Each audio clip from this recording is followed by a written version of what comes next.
भगवान कृष्ण किनके पुत्र थे? बोलो जम के। देवकी और वो बोलो जम के बोलो जरा। देवकी और वसुदेव जी। गोदी में किसके गए? अच्छे से बोलो जरा। यशोदा जी। यशोदा ने ऐसा कौन सा पुण्य करा था जो उसकी गोदी में गए? कारण क्या था? पुत्र जब देवकी और वसुदेव के हैं तो गोदी में यशोदा जी के कैसे चले गए? कभी किसी विद्वत जन से तुम्हें पूछना था कि ऐसा यशोदा जी ने पुण्य कौन सा करा था? यशोदा जी ने पुण्य करा अपनी जगह पर है, पर यशोदा जी की जो माँ थी जिसका नाम था पाटला देवी। क्या नाम था? पाटला देवी। यशोदा जी की माँ, नंदराय जी की सास।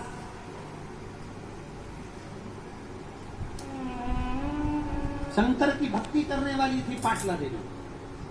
यमुना जी के घाट पर जाती थी, शंकर भगवान के शिवलिंग का निर्माण करती थी पाटला, और शिव जी की पूजन करती थी पाटला। यमुना जी का जल पाटला देवी शंकर भगवान को समर्पित करती थी। भोलेनाथ इतने प्रसन्न हो गए, इतने प्रसन्न हो गए कि पाटला के पास में आकर एक बूढ़े का रूप रखकर पूछ लिया, पाटला तू रोज मेरी पूजन करती है? पाटला तू रोज शंकर जी की पूजन करती है, तुझे क्या चाहिए? पाटला कहती है, ए बाबा तुमसे कुछ नहीं चाहिए, मुझे जो भी चाहिए मेरे महादेव से चाहिए। तुमसे लेकर क्या करूंगी? लूंगी तो महादेव। तो महादेव से तुझे क्या चाहिए? अरे बाबा मेरी बेटी है ना यशोदा। हाँ, उसके घर में संतान नहीं, उसके पति 60 साल के होने वाले, और मेरी यशोदा बेटी 55 की होने वाली, और उनके घर संतान।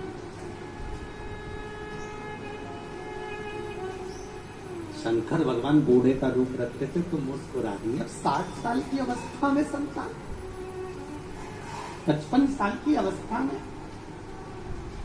कई लोग भजन में गाते हैं ना, चमत्कार सा हो गया लोगों, हो गई बात निराली, और रात ही रात में नंद बाबा की दाढ़ी हो गई काली। मतलब 60 और 55 की उम्र, और उस उम्र में संतान। तो तुरंत भोलेनाथ जी बोले, तुम क्या चाहती हो? बस मेरी बेटी के संतान आ जाए, संतान का सुख मिल जाए, संतान का सुख।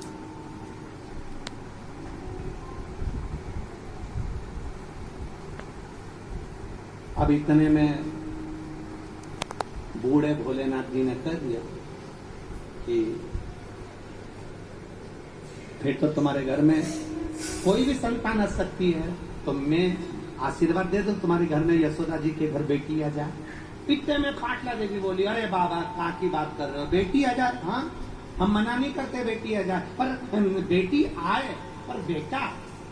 अब दोनों शंकर जी भी भिड़ रहे और वो पाटला देवी भी भिड़ रही।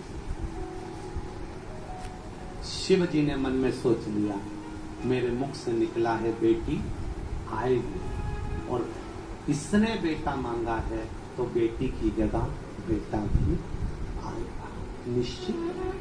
शिव जी ने कह दिया, बूढ़े का रूप रखकर आए मेरे देवादिदेव महादेव ने कह दिया, तुम्हारी बेटी यशोदा को कह दो सावन के महीने में शंकर भगवान पर 1 लोटा जल चढ़ाना प्रारंभ करे, और सावन की जैसे ही पूर्णिमा आए उस पूर्णिमा पर संतों को भोजन कराए, उस भोजन में खीर और मालपुआ खिलाए, बस संतान आएगी। अब संत सारे की सारे नोते गए, नंद बाबा ने सबको भोजन करने बुलाया, भोजन करने बुलाया तो खीर मालपुआ बनाया, खीर मालपुआ बनाया तो नंद बाबा सबको मालपुआ परोस रहे थे। इतने में यशोदा जी अच्छा लंबा घूंघट करके, इतना इतना घूंघट कर यशोदा जी भी खीर की बाल्टी लेकर आ गई और संतों को खीर परोसने लगी। यशोदा जी के हाथ में चूड़े भरे हुए थे, पांव पैजनिया, पांव में बिछुड़ी, सिर में सुंदर फूल के गुच्छ। यशोदा का पल्लू ढका था, संतों ने चेहरा नहीं देखा। और संत भोजन करते करते इतने में संतों ने देखा नंद बाबा की तो बाल सफेद है, दाढ़ी सफेद है, ये नंद बाबा के छोरे की पत्नी दिख रही है, इसलिए इतना घूंघट करी है। तो सारे संतों ने कहा अपन ने इनके घर का खाया है, आशीर्वाद तो देना पड़ेगा। तो सारे संतों ने मिलकर एक साथ आशीर्वाद दे दिया, पुत्र भव। एक लोटा जल सारी समस्या हल। सारे संतों ने आशीर्वाद दे दिया, पुत्र भव। इत खीर खाते खाते बोल रहा था, अब लोग पहचाने तो नहीं कि कौन था। खीर खाते खाते बोला कि कोई बात नहीं, भोजन करते करते अपन ने आशीर्वाद दिया है और इसने एक लोटा जल चढ़ाया है। अपन ने कहा पुत्र भव, तो बुढ़ापे में भी पुत्र आएगा, देगा तो महादेव देगा, कोई देगा तो महाकाल राजा देगा, शिव देगा, शंकर देगा। और हुआ, बेटी हुई, बेटा हो गया। रात को हुई थी बेटी, वसुदेव जी लेकर चले गए और वसुदेव जी ने अपना पुत्र यशोदा